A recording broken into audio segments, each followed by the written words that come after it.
আমাদের ডিভোর্সের ৮ বছর পর আমার প্রাক্তন স্বামী আমাদের কলেজের পুণ্যমিলনীতে আমাকে দেখে হেসে বলল, এখনও একা অনন্যা। সে জানতো না যে আমি আবার বিয়ে করেছি। আর সেই হলের যে মানুষটাকে সে সবচেয়ে বেশি ভয় পেত, সেই মানুষটি একটু পর সবার সামনে আমাকে নিজের স্ত্রী বলে পরিচয় দিতে যাচ্ছে।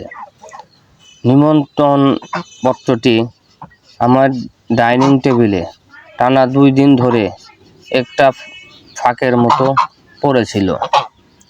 অফ হোয়াইট খাম, সোনালি অক্ষরে লেখা 2010 ব্যাচের পুণ্যমিলনীয়, ঢাকা বিজনেসের স্কুল, ডিবিএস। চা ঠান্ডা হয়ে যাচ্ছিল আর আমি ওটার দিকে তাকিয়েছিলাম। দীর্ঘ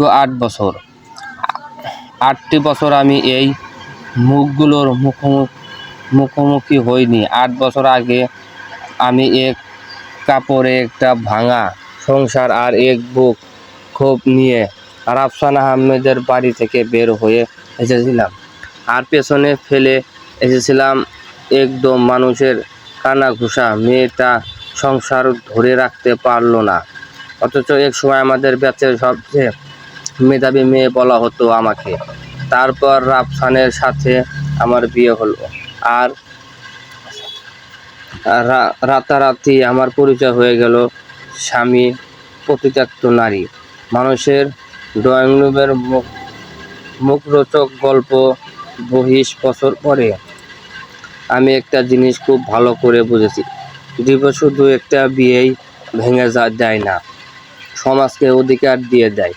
আমার নামটা নিয়ে যত্রতত্র চিবিয়ে খাওয়ার রাফসান একটা কাজ খুব নিখুঁতভাবে করেছিল। সে আমার সবাইকে বলেছিল আমি নাকি বড্ড অহংকারী, কেরিয়ার ছাড়া কিছু বুঝি না, ভীষণ ক্রোধ আর ঘর কঠার কাজে যোগ্য। সে কাউকে বলেনি যে সে কিভাবে আমার অল্প বেতনের চাকরিটা নিয়ে প্রতিনিয়ত খোঁটা দিত, বলেনি কিভাবে তার মা আমার আলমারি চেক করত যেন আমি চোর। সে তো বলেনি যে একদিন সে আমার এমপিএ সার্টিফিকেটটা মেঝেতে ছুঁড়ে ফেলে দিয়েছিল, ডিগ্রি দিয়ে তো আর ভালো বউ হওয়া যায় না। এরপর আমি আর কোনো রিইউনিয়নে যাইনি, একটাতেও না। কিন্তু এবার আমন্ত্রণপত্র নিচে হাতে লেখা একটা লাইন ছিল, প্লিজ এসো অনন্যা, কিছু মানুষের দেখা দরকার। তুমি আজ কোথায় পৌঁছেছো? কোনো নাম সই ছিল না, শুধু ওই একটা বাক্য। তাই আমি গেলাম। আমি একটা গাঢ় সবুজ রঙের জামদানি শাড়ি পরলাম, কোণে ছোট ডায়মন্ডের টপ, আর মুখে সেই শান্ত যা কোনো প্রশ্নের অক্ষায় থাকে না। উত্তরা ফ্লাইট হোটেলে বলরুমটা ফেরারি লাইফ আর বিলাসিতা অবস্থায় ঝলমল করছিল। পুরনো সহপাঠীরা একে অপরকে জড়িয়ে ধরে চিৎকার করেছিল, পুরুষরা নিজের গাড়ি মডেল নিয়ে বড়াই করছিল, আর নারীরা তুলনা করছিল তাদের সন্তান, বিদেশ ভ্রমণ, স্কিনট্রিটমেন্ট আর স্বামীদের। আমি রেজিস্ট্রেশন ডেস্কের কাছে পৌঁছানো মাত্রই কেউ একজন ফিসফিস করে আমার নাম উচ্চারণ করলো। তারপর আরেকজন। পুরো রুমের মানুষ যেন হঠাৎ আমাকে মনে করতে পারলো। অনন্যা রায়হান্না, কতদিন পর? ওকে তো বেশ অন্যরকম লাগছে। একাই এসেছে নাকি? শেষ প্রশ্নটা রাফসানের গলা থেকে এসেছিল না। তাকিয়ে আমি ওই কণ্ঠ চিনতে পারি। ও বারের কাছে একটা নেভি ব্লু স্যুট পরে দাঁড়িয়েছিল, আগের চেয়ে কিছুটা মুটিয়ে গেছে, কিন্তু ঠোঁটের সেই চেনা হাসিটা একই আছে। এমন একটা হাসি যেন এই পৃথিবীর সব ডমিনেন্স তারাই। তার পাশে দাঁড়িয়ে ছিল তার দ্বিতীয় স্ত্রী নাবিলা, লাল শাড়ি আর হাত ভর্তি সোনা চুড়ি পরে। সে আমার দিকে এমন এক অলস কৌতূহল নিয়ে তাকালো, যেন রাতে ঘুমানোর আগে রাফসান তাকে আমার চরিত্রের সবচেয়ে কুৎসিত গল্পগুলো শুনিয়ে ঘুম পাড়াতো।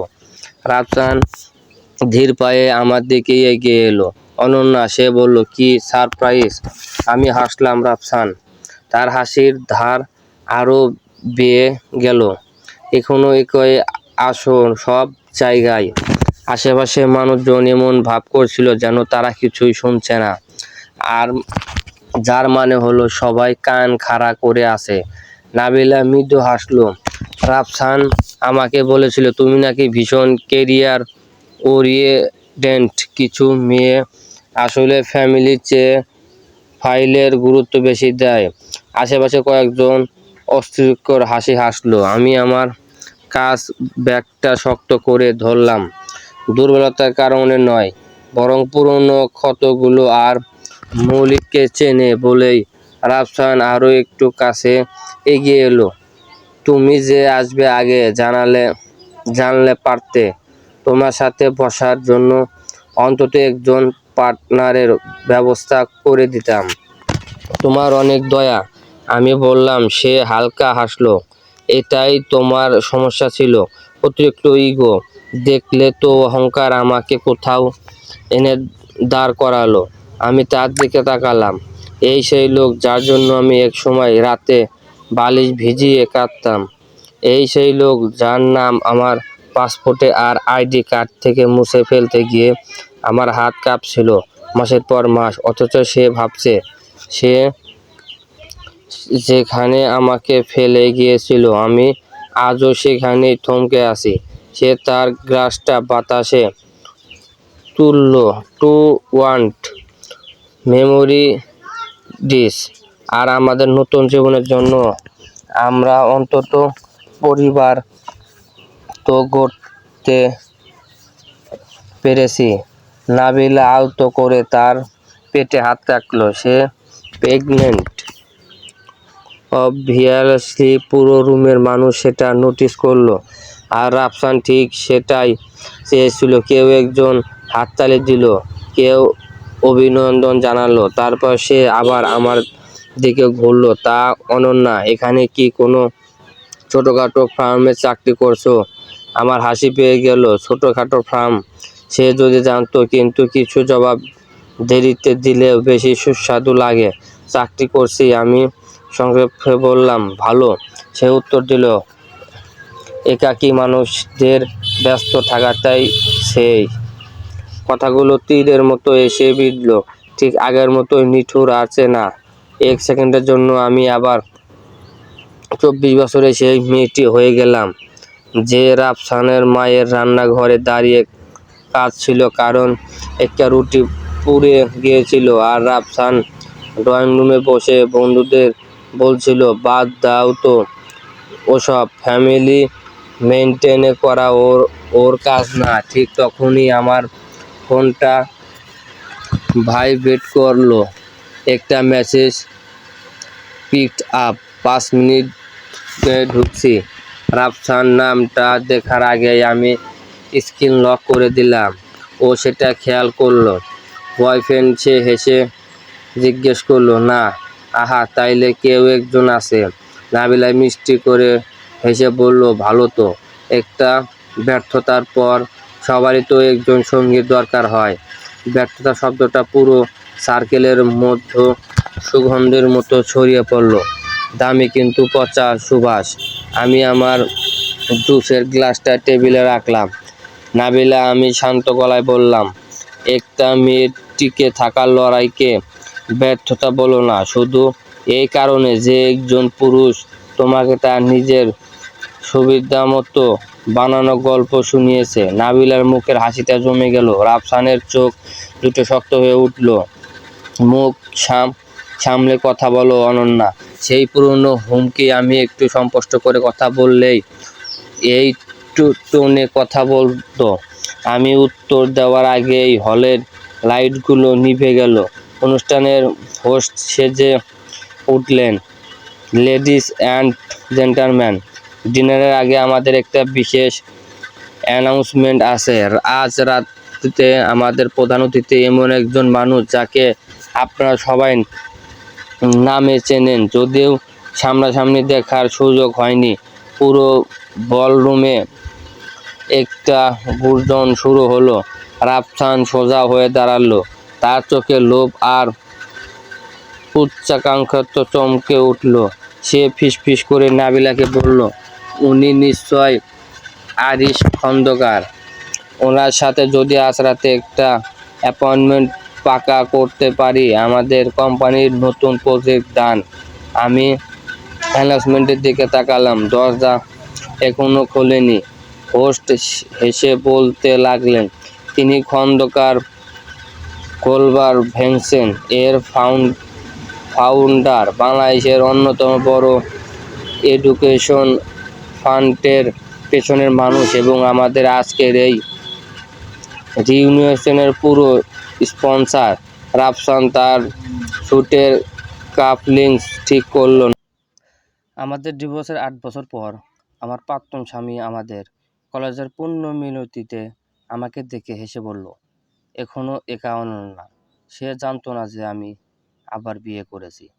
আর সেই হলের যে মানুষটাকে সে সবচেয়ে বেশি ভয় পেত, সেই মানুষটি একটু পর সবার সামনে আমাকে নিজের স্ত্রী বলে পরিচয় দিতে যাচ্ছে।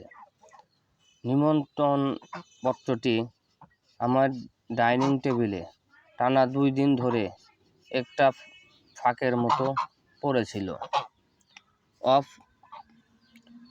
হোয়াইট খাম সোনালি অক্ষরে লেখা 2010 ব্যাচের পুণ্যমিলনীয়, ঢাকা বিজনেসের স্কুল, ডিবিএস। চা ঠান্ডা হয়ে যাচ্ছিল আর আমি ওটার দিকে তাকিয়েছিলাম। দীর্ঘ 8টি বছর আমি এই মুখগুলোর মুখোমুখি হইনি। 8 বছর আগে আমি এক কাপড়ে একটা ভাঙা সংসার আর এক বুক ক্ষোভ নিয়ে রাফসান আহমেদের বাড়ি থেকে বের হয়ে এসেছিলাম। আর পেছনে ফেলে এসেছিলাম একদম মানুষের কানাঘুষা। মেয়েটা সংসার ধরে রাখতে পারল না, অথচ এক সময় আমাদের ব্যাচের সবচেয়ে মেধাবী মেয়ে বলা হতো আমাকে। তারপর রাফসানের সাথে আমার বিয়ে হলো আর রাতারাতি আমার পরিচয় হয়ে গেল স্বামী পরিত্যক্ত নারী। মানুষের ড্রয়িং রুমের মুখরোচক গল্প 22 বছর পরে আমি একটা জিনিস খুব ভালো করে বুঝেছি, ডিভোর্স শুধু একটা বিয়েই ভেঙে যায় না, সমাজকে অধিকার দিয়ে দেয়। আমার নামটা নিয়ে যত্রতত্র চিবিয়ে খাওয়ার রাফসান একটা কাজ খুব নিখুঁতভাবে করেছিল। সে আমার সবাইকে বলেছিল আমি নাকি বড্ড অহংকারী, কেরিয়ার ছাড়া কিছু বুঝি না, ভীষণ ক্রোধ আর ঘর কঠার কাজে যোগ্য। সে কাউকে বলেনি যে সে কীভাবে আমার অল্প বেতনে চাকরিটা নিয়ে প্রতিনিয়ত খোঁটা দিত, বলেনি কিভাবে তার মা আমার আলমারি চেক করত যেন আমি চোর। সে এত বলেনি যে একদিন সে আমার এমপির সার্টিফিকেটটা মেঝেতে ছুঁড়ে ফেলে দিয়েছিল, ডিগ্রি দিয়ে তো আর ভালো বউ হওয়া যায় না। এরপর আমি আর কোনো রিইউনিয়নে যাইনি, একটাতেও না। কিন্তু এবার আমন্ত্রণপত্রের নিচে হাতে লেখা একটা লাইন ছিল, প্লিজ এসো অনন্যা, কিছু মানুষের দেখা দরকার। তুমি আজ কোথায় পৌঁছেছো? কোনো নাম সই ছিল না, শুধু ওই একটা বাক্য। তাই আমি গেলাম। আমি একটা গাঢ় সবুজ রঙের জামদানি শাড়ি পরলাম, কোণে ছোট ডায়মন্ডের টপ আর মুখে সেই শান্ত যা কোনো প্রশ্নের অক্ষায় থাকে না। উত্তরা ফ্লাইটচার হোটেলে বলরুমটা ফেরারি লাইফ আর বিলাসিতা অবস্থায় ঝলমল করছিল। পুরনো সহপাঠীরা একে অপরকে জড়িয়ে ধরে চিৎকার করছিল, পুরুষরা নিজের গাড়ি মডেল নিয়ে বড়াই করছিল আর নারীরা তুলনা করছিল তাদের সন্তান, বিদেশ ভ্রমণ, স্কিনট্রিটমেন্ট আর স্বামীদের। আমি রেজিস্ট্রেশন ডেস্কের কাছে পৌঁছানো মাত্রই কেউ একজন ফিসফিস করে আমার নাম উচ্চারণ করলো। তারপর আরেকজন। পুরো রুমের মানুষ যেন হঠাৎ আমাকে মনে করতে পারলো। অনন্যা রায়হান্না, কতদিন পর? ওকে তো বেশ অন্যরকম লাগছে। একাই এসেছে নাকি? শেষ প্রশ্নটা রাফসানের গলা থেকে এসেছিল না। তাকিয়ে আমি ওই কণ্ঠ চিনতে পারি। ও বারের কাছে একটা নেভি ব্লু স্যুট পরে দাঁড়িয়েছিল। আগের চেয়ে কিছুটা মুটিয়ে গেছে, কিন্তু ঠোঁটের সেই চেনা হাসিটা একই আছে। এমন একটা হাসি যেন এই পৃথিবীর সব ডমিনেন্স তারাই।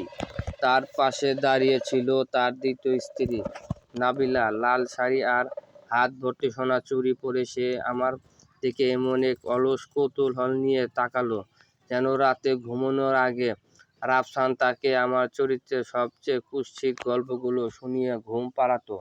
রাফসান ধীর পায়ে আমার দিকে এগিয়ে এলো। অনন্যা, সে বলল, কি সারপ্রাইজ! আমি হাসলাম। রাফসান তার হাসির ধার আরও বেয়ে গেল। এখনো একই আসর, সব জায়গায়। আশেপাশে মানুষজন এমন ভাব করছিল যেন তারা কিছুই শুনছে না, আর যার মানে হলো সবাই কান খাড়া করে আছে। নাবিলা মৃদু হাসলো। রাফসান আমাকে বলেছিল তুমি নাকি ভীষণ কেরিয়ার ওরিয়েন্টেড কিছু মেয়ে, আসলে ফ্যামিলির চেয়ে ফাইলের গুরুত্ব বেশি দেয়। আশেপাশে কয়েকজন অস্বস্তিকর হাসি হাসলো। আমি আমার কাজ ব্যাগটা শক্ত করে ধরলাম। দুর্বলতার কারণে নয়, বরং পুরনো ক্ষতগুলো আর মৌলিককে চেনে বলেই। রাফসান আরও একটু কাছে এগিয়ে এলো। তুমি যে আসবে আগে জানলে পারতে। তোমার সাথে বসার জন্য অন্তত একজন পার্টনারের ব্যবস্থা করে দিতাম। তোমার অনেক দয়া, আমি বললাম। সে হালকা হাসলো। এটাই তোমার সমস্যা ছিল, অতিরিক্ত ইগো। দেখলে তো অহংকার আমাকে কোথাও এনে দাঁড় করালো।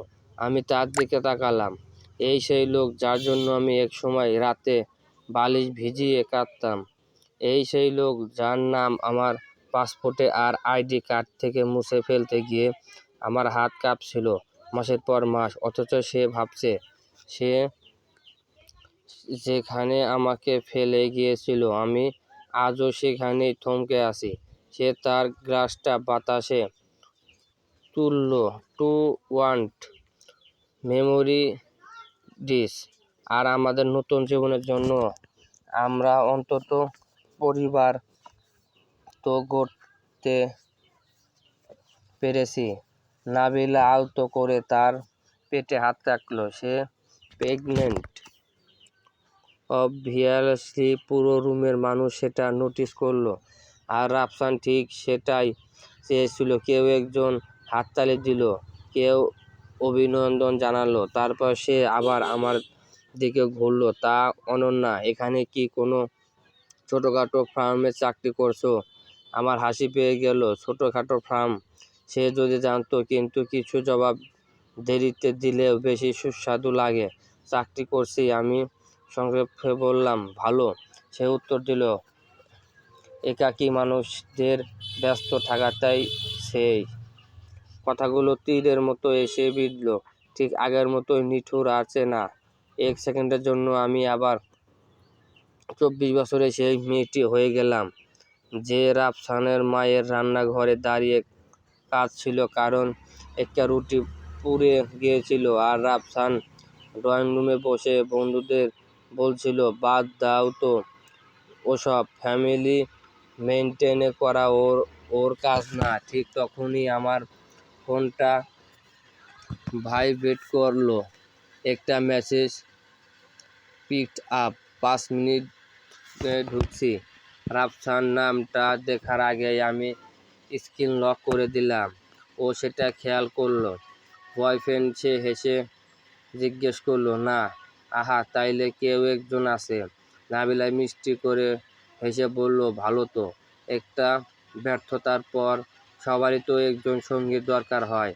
ব্যর্থতা শব্দটা পুরো সার্কেলের মধ্যে সুগন্ধের মতো ছড়িয়ে পড়ল, দামি কিন্তু পচা সুবাস। আমি আমার জুসের গ্লাসটা টেবিলে রাখলাম। নাবিলা, আমি শান্ত গলায় বললাম, একটা মেয়ের টিকে থাকার লড়াইকে ব্যর্থতা বলো না, শুধু এই কারণে যে একজন পুরুষ তোমাকে তার নিজের সুবিধামতো বানানো গল্প শুনিয়েছে। নাবিলার মুখের হাসিটা জমে গেল। রাফসানের চোখ দুটো শক্ত হয়ে উঠল। মুখ সামলে কথা বলো অনন্যা। সেই পুরনো হুমকি আমি একটু স্পষ্ট করে কথা বললেই এই টোনে কথা বলতো। আমি উত্তর দেওয়ার আগেই হলের লাইটগুলো নিভে গেল। অনুষ্ঠানের হোস্ট সেজে উঠলেন, লেডিস অ্যান্ড জেন্টলম্যান, ডিনারের আগে আমাদের একটা বিশেষ অ্যানাউন্সমেন্ট আছে। আজ রাতে আমাদের প্রধান অতিথি এমন একজন মানুষ যাকে আপনারা সবাই নামে চেনেন, যদিও সামনাসামনি দেখার সুযোগ হয়নি। পুরো বলরুমে একটা গুঞ্জন শুরু হলো। রাফসান সোজা হয়ে দাঁড়ালো, তার চোখে লোভ আর উচ্চাকাঙ্ক্ষা চমকে উঠল। সে ফিসফিস করে নাবিলাকে বলল, উনি নিশ্চয় আরিশ খন্দকার। ওনার সাথে যদি আজ রাতে একটা অ্যাপয়েন্টমেন্ট পাকা করতে পারি, আমাদের কোম্পানির নতুন প্রজেক্ট ডান। আমি অ্যানাউন্সমেন্টের দিকে তাকালাম, দরজা এখনো খোলেনি। হোস্ট হেসে বলতে লাগলেন, তিনি খন্দকার গোলবার ভেনসেন এর ফাউন্ডার, বাংলাদেশের অন্যতম বড় এডুকেশন ফান্ডের পেছনের মানুষ এবং আমাদের আজকের এই রিউনিয়নের পুরো স্পন্সর। রাফসান তার স্যুটের কাফলিংস ঠিক করল।